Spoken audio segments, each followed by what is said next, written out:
Hey y'all, this is Caleb and Armand down here at the Gold Cove 25555 Gratiot Avenue, Roseville, Michigan. And Armand just came back from a bender of coin shows. So I'm gonna have him take the floor on this video and say some stuff about the coin shows that he experienced, you know, how the sales, how were the people, and what you went to the biggest show, right? It was called the Fun Show. That's the biggest show. Would you say that's the biggest show in the world? I'd say so. And that's in Florida, right? Yeah. So how many people attended the Fun Show? A lot. A lot. You got a guesstimate? Thousands. I'm trying to remember what the attendance was for past shows, but it's usually like over 10,000 people, I believe. That's a lot of people. Yeah. Imagine seeing 10,000 people in one room. Well, that's over what, 3 days? Yeah, 3 or 4 days, and the whole convention's like 2 football fields put together worth of tables and coins and stuff. So. And how many dealers? Do you know? Rough I know I think there's like 500 tables at least. So there's like 12 rows, like football field in length, and so you figure there's probably, I don't know, a good couple hundred dealers at the least. Wow. And you went there to buy mostly or sell? Yeah, buy and a little bit of sell. Okay. Did you get a table there or no? Not this time. How much are a table just for fun? Well, at the big shows like that one, it's about $1,500 minimum. So you got to make at least $1,500 minimum profit just to pay for your table. Yeah. That's, I mean, I Plus think. hotel. Yeah, a lot of fees, airfare. Or if you're driving there and so on. Yeah. So what would you say that you bought? What was the coolest thing that you bought from the show? Coolest thing, I bought some cool ancient coins. Ancient coins? A lot of cool ancient coins. I love my ancients. I bought a big group of Cuba currency. Cuba? Yeah. That's cool. I bought like 5,000 pieces for a good deal. Yeah. It was too big to put in my carry-on, so I gave it to a fellow dealer friend there that was driving back to Michigan from Florida, so I gave him the box to bring back for me. But is he back yet or no? Oh yeah, he should be back. I get to meet up with him this week. Because what was it, Thursday to what, Saturday? Or Wednesday to Saturday. Wednesday to Saturday. Wednesday is like the dealer day or the early bird day. Okay. So you pay like $100 to get the early bird pass to get in early on the Wednesday, and you get in like 3 hours early each day during the rest of the week. Wow. And what would you say? How do you think the silver sales were there? How would you think the bullion sales, just by walking and seeing? Do you think it was pretty good, or do you think it was more so coins? It was a good mix. I mean, I didn't really see too much bullion for sale because actually silver dropped quite a bit right when I was getting there. So, it was like $62 an ounce, and then the day before, leading up to the show, they dropped like $4. So. I can imagine a lot of dealers probably pulled back their inventory. Yeah, that's funny. Pulled it back, probably changed their prices. Usually, I like to buy a lot of like rolled silver, and surprisingly, did not have too much like bulk kind of cheap silver that usually sell at like melt or a little bit less. It was kind of cleaned up with that, but I still got some good stuff. A lot of good got a lot of coins, and there was a lot of bullion there, but thinking back, there wasn't as much as I think I usually see. So you would say the Fun Show is probably more so coin related than bullion. Because bullion's pretty, low margin. I think a lot of dealers, would rather keep it back at their shops than have to deal with a couple hundred other people that have bullion as well. So sometimes they'll just keep it at home or not bring as much as they would like the more collectible coins. All right. What would you say the most expensive coin or bill you had in your hand over the weekend? A $5,000 bill. I think they were many people don't even know they made a $5,000 bill. I think they wanted like $75,000 for it, maybe. I can't remember. It was cool. And it's just like what? It's like a piece of paper. Yeah. It's just like a piece of paper for $75,000. Isn't that crazy?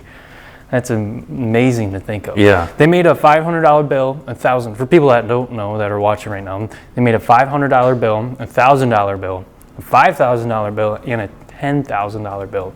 And a $10,000 bill is what, like millions? Well, they made a $100,000 bill too. They did, yeah. That Only a few. That one's even crazier. So. But it's actually a cool piece right here. It's actually my favorite. That you bought over the Fun Show? It's from Dominican Republic, made by the American Banknote Company. And what's cool about it, it looks exactly like a $1 bill. Right, from the U.S. Yeah. So that is like interesting. Pretty much a $1 bill, but it's in Dominican Republic design. So I thought that was pretty cool. I paid $50 for it. I believe it's worth about $100-$150. So that's pretty good. And you bought that from a dealer. Yeah.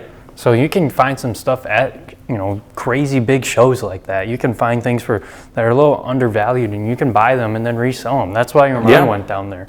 He took off a few days to go down there and to just go and buy coins. Buy coins. Did you sell anything down there? Yeah, like I brought some coins that was like harder inventory, like better coins that wasn't moving quick enough for me. So I sold them down there, a little bit of profit, or maybe broke even, or lose a couple bucks here and there. But that's how it is with the coins, just to move inventory and get some money back. And I did get some. I flipped some coins on the floor too. I was able to buy some coins from one dealer, go to the next table, sell to them for more. Maybe not the right next to them, but that would have been crazy. Like I bought some coins. They were like little India gold coins. I paid $25. Flipped them to a friend for $40. Then I bought like a big group, about 300 pieces of French coins from like the 1700s. Paid $25. Sold it for $35.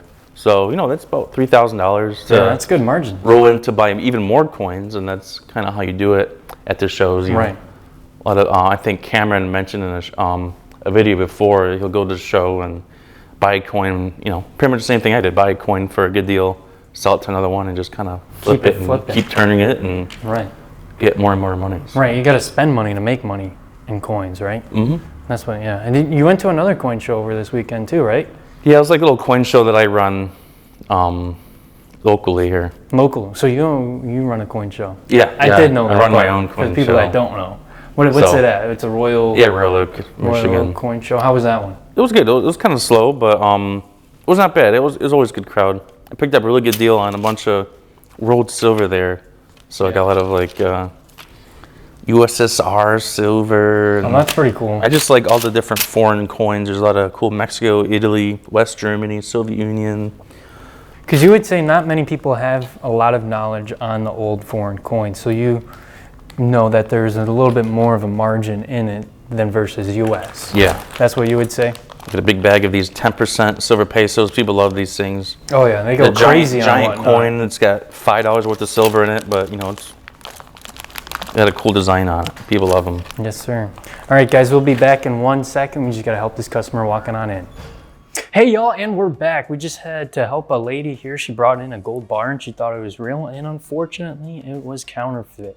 It was too big, too thick, way too much, so it was kind of easy for us to tell. But let's get back on track with the shows, Armand. Any more, fun things that you can think of off the top of your mind, or any cool interactions, cool buys, cool sales? I know it's a lot, but... Oh, it's always a good time walking the floor. I think each day I walk between 3 and 5 miles up and down the rows. 3 and 5 miles? That's a lot. Did you see any famous local coin guys down there? Or not local, but you'll see people YouTube that you see other elsewhere on YouTube. Different big YouTube personalities and whatnot people, and there's certain people you'll see out online, oh, there's that person in real life. And right. It's fun to meet them. Mm-hmm. And I went out to dinner one of the nights with a bunch of other dealers. It's always fun to do some networking. Go for dinner and make some connections. Right. So, you got any more tips here at the end here? Any more talking points you want to add? Make sure if you're going to any of these larger multi-day shows, don't wait to go on the last day, because most dealers pack up and leave. That's usually true. On the last second to last or last day, so most of them are usually half gone. So if you can try and go the first couple of days, if you absolutely have to. The last day you'll probably get some deals, right? But most dealers sometimes they deal mostly with other dealers, and they don't really want to stay for the entire time, so they'll kind of pack up early. So because you would say at the big shows, it's a lot of dealer to dealer interactions. So it's good to hit it early if you want to, same chance to buy stuff as everyone else, and stay late, because you can offer hey, any pack up deals, when they're packing up and they're like, oh, I don't have space for that. Well, sometimes they do, but it's just fun to throw that into the mix. right? Yeah, but I mean, another thing, the dealers, they get there at like 7 in the morning and they stay till 7 at night. So I mean, They're tired. they're tired of shit. I want to go. Right, and they're giant and long, 3 to 5 miles they're walking. Well, probably not. They're sitting at their table most of the times. Besides like the first. But still, that's a long day. That is a long day, 7 to 7. Even out, when I go there, if I go there right when early bird starts, which I usually do at 8 a.m., no, I don't leave until 7. So walking for 10 hours up and down, buying coins with a bunch of coins in my backpack, and, All right. it's a lot of fun. Yeah. Any more talking points? No. You don't think so? All right. I can show off some of the coins Let's I got. just show off some of the more coins. I got a couple of deals, like a couple of these are already sold. There's so much coins that are already sold online and stuff. Like this cool little 1806 half dollar. Paid $200 for it, sold it for $250. Cool like drape bust. A little beat up, it's got some damage on it, but it's nice details, nice color. Nice 200+ year old US coin. There's some like 1700s coins from the Netherlands East Indies. They're pretty much used in early America, so that's like pretty much US colonial money, because the US early back then they used a lot of foreign money. Right. They still use, the king's money. Yeah. So a lot of cool ancient coins. There's some ancient Roman or ancient Greek, Egyptian coins. So it's Ptolemaic ancients. These are like hemidrachms, I think they're called. It's got like Hercules head on the one side here. You kind of see his hair. These are kind of lower grade ones, but. Now, I do have a question for you. Since we're on ancients, how did a lot of these survive? Like, did people bury their treasure? Yeah, most of them are buried, and they're still finding treasure troves of this stuff to this day. So you can still find, like, there was just a news article last week. They found like a giant like pot full of ancient coins. So that's cool. A lot of these, like, I paid only $10 to $15 a piece for 2,000-year-old coins, right? Because they're so plentiful. But there's a lot of cool history with them, and there's a lot of fun to buy them.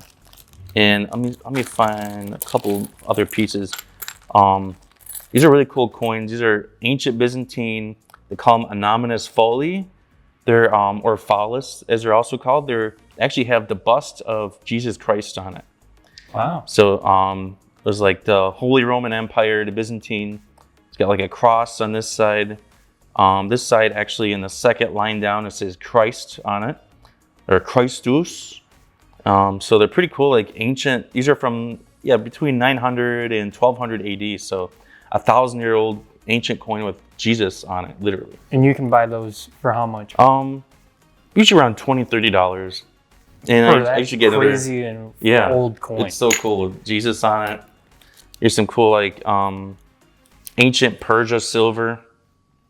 These are kind of fun. These were minted in the city of Gay, Persia.